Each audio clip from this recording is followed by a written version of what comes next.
Operating a rover on Mars is tricky even when the rover is working correctly, but when the rover starts having problems, it takes the ingenuity of our entire team to try and figure out how to solve it.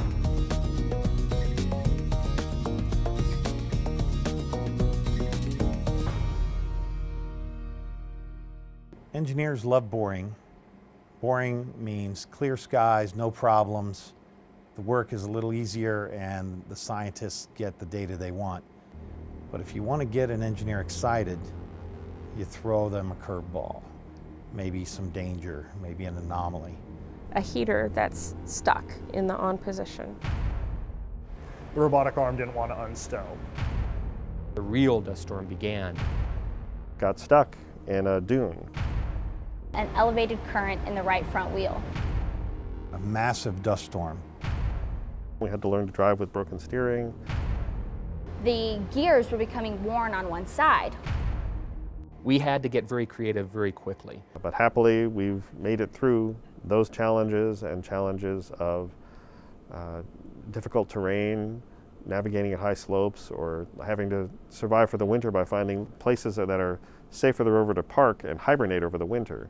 And I think to this day, you say dust storm and it strikes a little needle of terror into all of our hearts. It's been a real fun challenge to have problems and try to work out solutions, discover what we can do and think about ways we can solve them. Do diagnostics. Brainstorming.